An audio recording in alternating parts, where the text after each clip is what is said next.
Hello, my dear students. This is Harshit Gupta.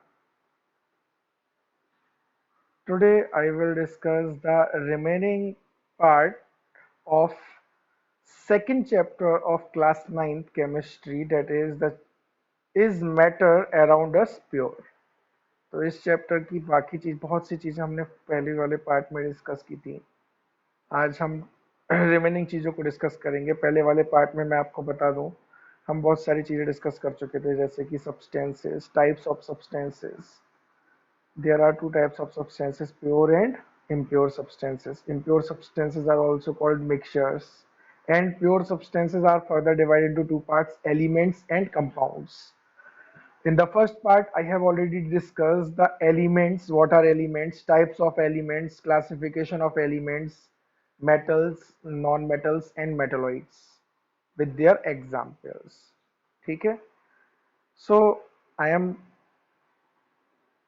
now discussing compounds, means the second type of pure substances. It is the second type of pure substances, compounds. What are compound? How can you define a compound? When two or more elements are chemically combined in a definite proportion, then the obtained substance is known as a compound.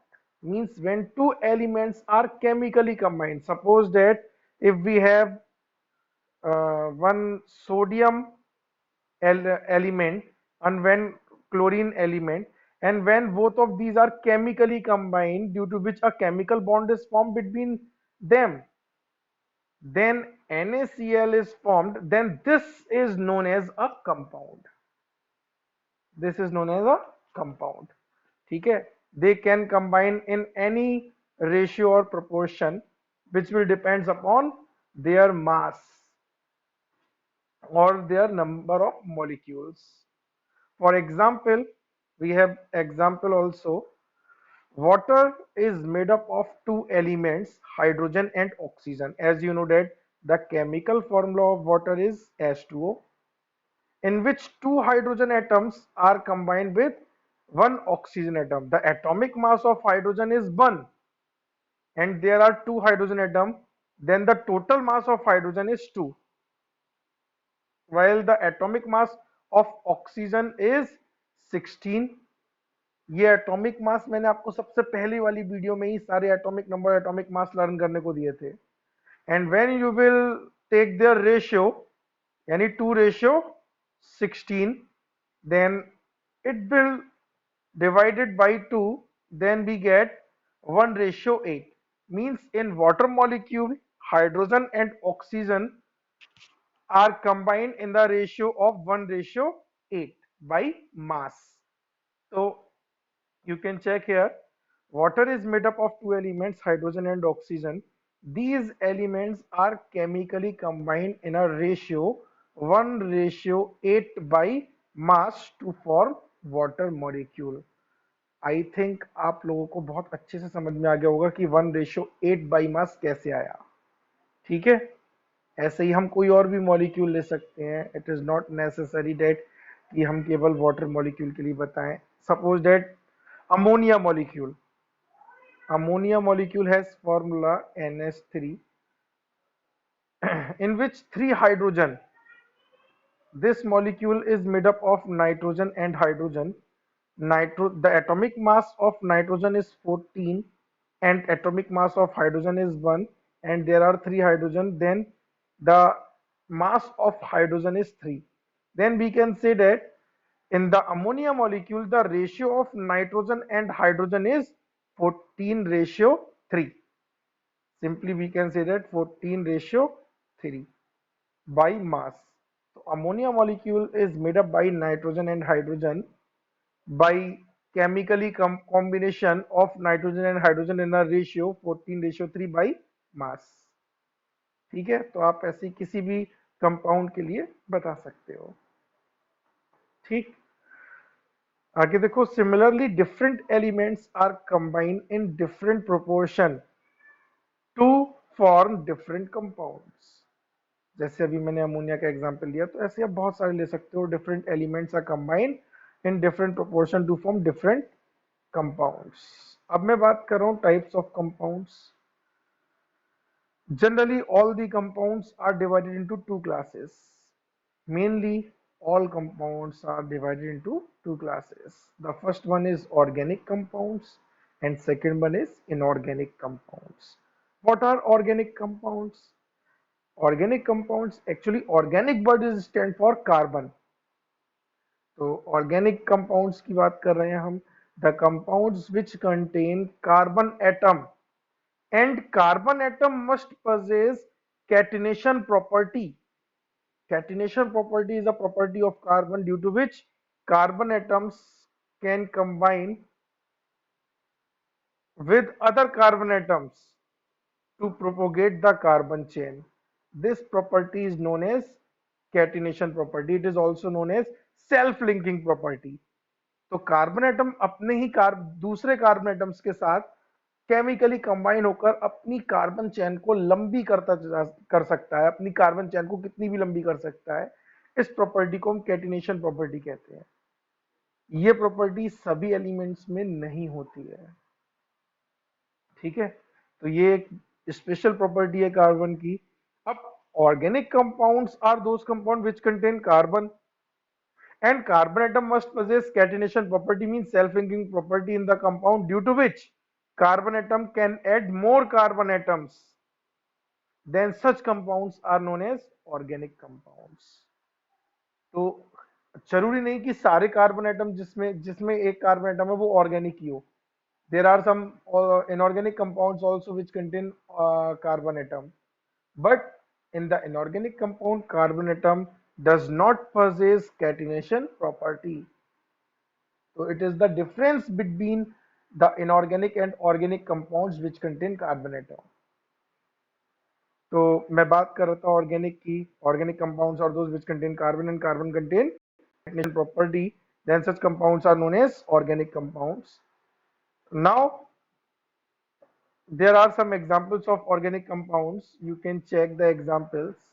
The first example is methane. Methane has chemical formula CH4.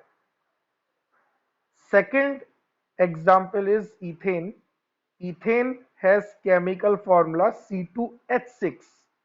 You can also write this molecule like CH3 bond CH3. Ethylene. Ethylene has molecular formula C2H4.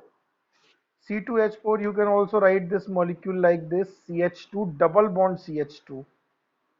Acetylene has chemical formula C2H2, or you can also write this molecule CH double triple bond CH. Acetic acid has chemical formula CH3COOH. Benzene has chemical formula C6H6. So all these are examples of organic compounds. Besides it, there are lots of organic compounds, I think in millions. Glucose C6H12O6, C6H12O6. So glucose is also an organic compound. Sucrose, जिसको आप sugar कहते हो, simply C12H22O11. So all these are organic compounds. These are also known as carbohydrate. तो वो आगे की बात है, वो बाद में बताएंगे. But all these are organic compounds. ठीक है. Now second type of compounds, inorganic compounds. अब organic compounds are those which contain carbon. Then generally we can say that those compounds which do not contain carbon atom are called inorganic compounds. Generally we can say that, no? Because if any compound contain carbon, then it will be organic. Then generally we can say that those compounds which do not contain carbon atom are called inorganic compounds. There are some inorganic compounds which may contain carbon atom. तो उसके लिए भी मैंने एक line लिखी है यहाँ.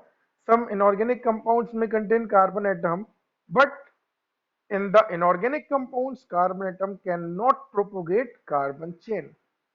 So carbon atom cannot propagate carbon chain. Its carbon chain. It cannot carbon atom does not has the property of self linking in inorganic compounds. तो ये दोनों में डिफरेंस होगा, ये चीज मैंने अभी बताई भी थी, इसलिए आप याद रखना कि दोनों में डिफरेंस रहेगा इनऑर्गेनिक और ऑर्गेनिक कंपाउंड्स में। अब हम बात कर रहे हैं, there are some examples of inorganic compounds also. Carbon dioxide, it contain carbon but it is inorganic compound because both carbon atom actually has 4 valency and all 4 valencies are already occupied by the oxygen atom, so it cannot increase the number of carbon atoms. It does not has the self-linking property in this molecule, therefore it will be an inorganic compound. Sodium carbonate, it is also an inorganic compound as it contains carbon, although it will be inorganic. Limestone, limestone is also known as calcium carbonate. It has chemical formula CaCO3। तो मैं आप लोगों को कुछ radicals आगे लिखवाऊंगा जिससे आप लोगों को फॉर्मूलेज याद करने में दिक्कत नहीं होगी। Quicklime, it is also known as calcium oxide and its chemical formula is CaO. Sodium sulfate, Na2SO4, sodium sulfate. So sodium sulfate, Na2SO4, it is inorganic compound. These are the examples of inorganic compounds. Baking soda,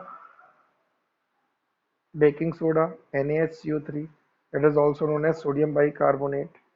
Sulfuric acid, hydrochloric acid, sodium chloride,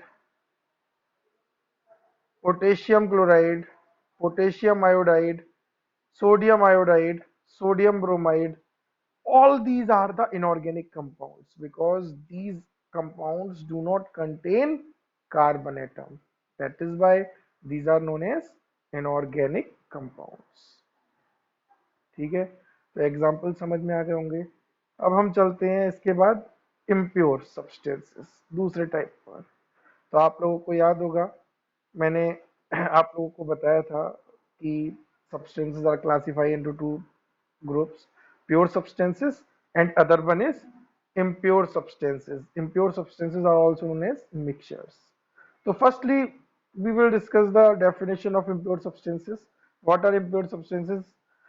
The substances which contain more than one kind of particles. तो generally C बात है, आपकी impurity क्या होती है? जैसे कि आपके पास अगर कोई चीज प्योर है तो प्योर का मतलब 100% वही चीज होनी चाहिए। जैसे आपने कहा कि हमारे पास 100% कोई एक चीज है, 100% गोल्ड है। अब गोल्ड में अगर थोड़ी सी चीज कोई कोई और मेटल मिला दी जाए गोल्ड में तो वो इम्प्योरिटी है। सपोज दैट 3% हमने कोई और मेटल मिला दी तो वो क्या है? इम्प्योरिटी। वो फिर 100% नहीं बचा। तो इसलिए आप इस बात को याद रखना कि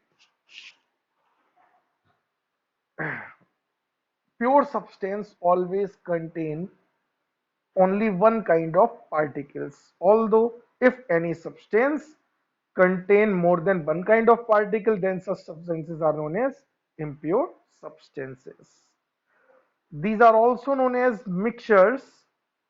A mixture contain two or more elements or compound in any ratio or proportion. तो जो आपके मिक्सचर्स होंगे वो दो या दो से ज्यादा कोई भी एलिमेंट या कंपाउंड्स को किसी भी एक रेशियो या प्रोपोर्शन में रख सकते हैं।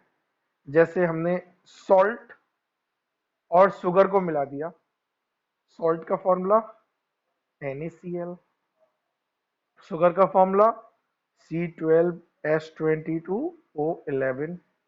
तो अगर आपने सॉल्ट और शुगर को मिला दिया तो क्या बनेगा? Mixture, because there are two different compounds which are mixed together in any proportion.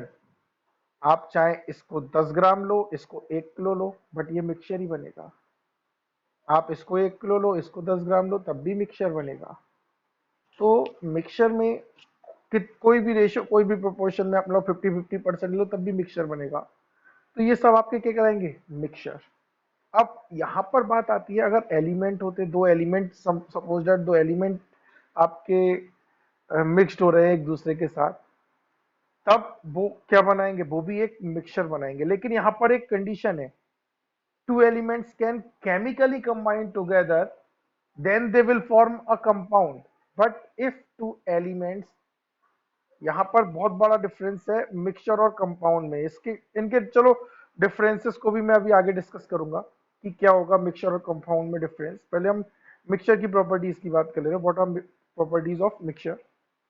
Mixture, it may be homogeneous, heterogeneous. So these are the types of mixture. I will discuss it here. You can check.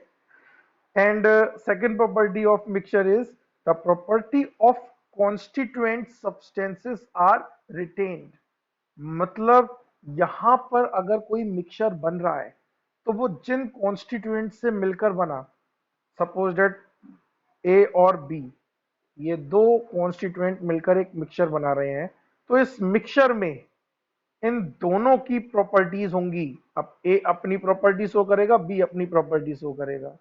जैसे आपने salt और sugar को मिला दिया तो salt अपनी property show करेगा। अगर आप सॉल्ट का पार्टिकल उठा के खाओगे आपको सॉल्ट ही लगेगा, शुगर का पार्टिकल उठा के खाओगे आपको मीठा लगेगा।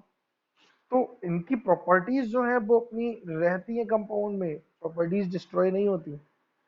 Third, no new compound is formed in a mixture.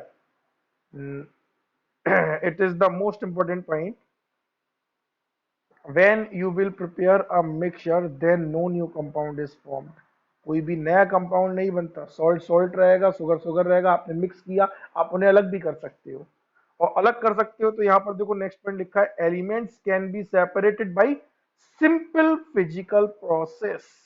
जैसे मैंने अभी कहा, आपने सॉल्ट और शुगर को मिला दिया और ये एक मिक्सचर बन गया, तो आप इनको फिजिकल मेथड के द्वारा अलग भी कर सकते हो, चाहे आपको आराम से बैठ के अलग अलग दानों को अलग अलग करना पड़े। वैसे आप लोग इस प्रैक्टिकल को इस समय कर सकते हो, लॉकडाउन में बैठ के आपके घर पे टाइम पास हो जाएगा। थोड़ा सा सॉल्ट लो, थोड़ा सा शुगर मिलाओ और शुगर के दानों को अलग अलग कर लो, सॉल्ट को अलग कर लो। उसके बाद घर पे बताना मम्मी को, मम्मी मैंने आज ये कर लिया, कहना मैंने एक फिजिकल प्रोसेस किया आज। चलो, तो बात थी मजाक की, करने मत बैठ जाना वरना मम्मी कहेगी पागल हो गए हमारे बच्चे। आगे देखो, it does not have a fixed melting and boiling point. Mixture does not has a fixed melting and boiling point because, क्योंकि यहाँ पर क्या है, जैसे अगर मैं बात करूं, एक सब्सटेंस ए है और एक सब्सटेंस बी है। ए का मेल्टिंग पॉइंट है 200 डिग्री सेल्सियस और बी का है 100 डिग्री सेल्सियस। अब आपने इन दोनों को मिला दिया, मिलाने के बाद जो मिक्सचर बना, हमने मान लिया वो मिक्सचर है सी, जिसमें आपका ए और बी अलग अलग प्रोपोर्शन में है। ए आपका है 10% और बी आपका है 90%। तो 90% है यानी इसका बॉइलिंग पॉइंट 100 डिग्री सेल्सियस है, तो इस मिक्सचर का बॉइलिंग पॉइंट भी 100 के आसपास होगा।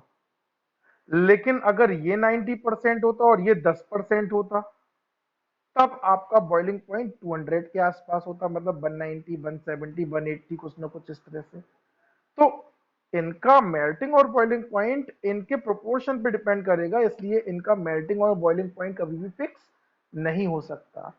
It will depends upon the proportion of constituent. ठीक है, तो इस बात को आपको याद रखना है। अब हम बात करते हैं types of mixtures. Types of mixtures, mixtures are of two types, homogeneous and heterogeneous. अभी हमने बात भी करी थी इसकी। होमोजेनस मिक्सचर्स क्या होते हैं? When two or more pure substances are completely mixed with each other and particles of constituents cannot be seen separately, then such type of mixtures are known as homogeneous mixtures. इस चीज को समझो फिर से।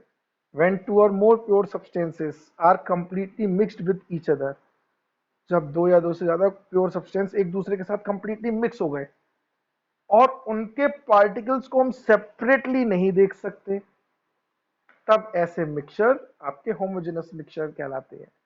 जैसे alloys, alloys are the homogeneous mixtures of two or more metals. जैसे अगर मैं बात करूं पीतल आप लोगों ने बहुत अच्छे से सुनी होगी, steel.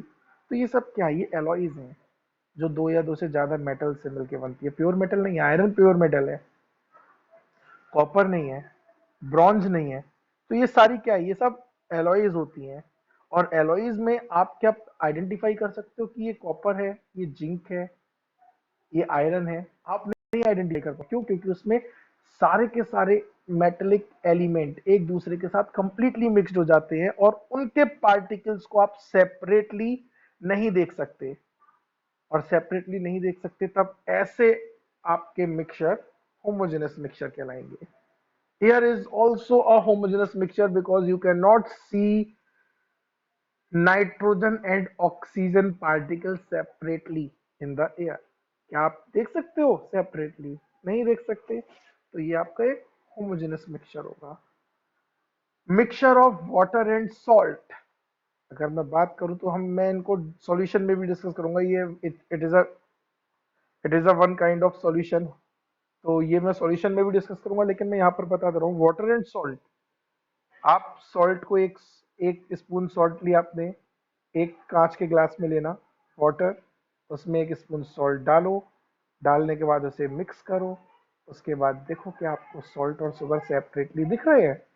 Salt and water, sorry sugar बोल रहा हूँ मैं, सॉरी। सॉल्ट एंड वाटर के पार्टिकल्स क्या आपको सेपरेटली दिख रहे हैं? जब आपको नहीं दिखे तो आप समझ जाओ ये कैसा मिक्सचर है, एक होमोजेनस मिक्सचर। ठीक है। तो you can take one another example of salt and sugar, sorry water and sugar। Water and sugar, ये भी तो आपका एक तरह का होमोजेनस मिक्सचर होगा, क्योंकि वाटर में जब आप शुगर डिजोल्व कर दोगे तो शुगर के पार्टिकल्स आपको वाटर में नहीं दिखेंगे। और आप दोनों के पार्टिकल्स को जब नहीं देख सकते तो ये कैसा बन जाएगा, एक होमोजेनस मिक्सचर। ठीक है। अब हम बात करते हैं what are heterogeneous mixture. Heterogeneous mixture when two or more pure substances are not completely mixed with each other। Are not completely mixed, ये बात याद रखना, एक दूसरे में कंप्लीटली मिक्सड नहीं होंगे each other, then such type of mixtures are known as heterogeneous mixture। In these mixtures the constituents can be seen separately। In mixtures में हम कॉन्स्टिट्यूएंट्स को सेपरेटली देख सकते हैं। जैसे अगर मैं बात करूं यहां पर, तो यहां पर मैं एक और एग्जांपल ले सकता हूं, सॉल्ट एंड शुगर। अगर आप इस मिक्सचर की बात करो तो सॉल्ट के पार्टिकल्स आपको अलग दिखेंगे, शुगर के अलग दिखेंगे। शुगर के पार्टिकल्स बड़े होंगे, सॉल्ट के छोटे छोटे होंगे। आप देख सकते हो सेपरेटली। तो ये कैसा मिक्सचर होगा, heterogeneous mixture. Mixture of water and oil, when you pour some oil in a glass which contain already water, then the particles of oil and water remain separately, then such type of mixtures are also known as heterogeneous mixture। Mixture of water and sand, जब आप water और Saint को, यहाँ SAND होगा Saint, रेत जिसको हम कहते हैं, ठीक है, आप इसको सही कर लेना, वाटर एंड सेंट। तो when you will make a solution of water and sand, तो क्या होगा यहाँ पर, वाटर और सैंड को जब आप मिलाओगे तो सैंड के पार्टिकल्स के वाटर में डिसॉल्व हो जाएंगे, दिखेंगे नहीं अलग से, वो आपको बिल्कुल सेपरेटली दिखेंगे। और सेपरेटली दिखेंगे तो इसका मतलब वो किस टाइप का एक मिक्सचर है, हेट्रोजेनस मिक्सचर। जैसे मैं यहाँ पर देखो, मैं दिखा रहा हूँ सॉल्ट एंड वाटर। जब हम सॉल्ट और वाटर दोनों को एक दूसरे के साथ मिलाएंगे तब आपका एक ऐसा मिक्सचर मिलेगा सॉरी, सैंड एंड वाटर को जब मिलाएंगे तो सैंड आपको सेपरेटली दिखेगी वाटर में, और सैंड आपको सेपरेटली दिखेगी, तो ये कैसा मिक्सचर हो जाएगा, हेट्रोजेनस मिक्सचर।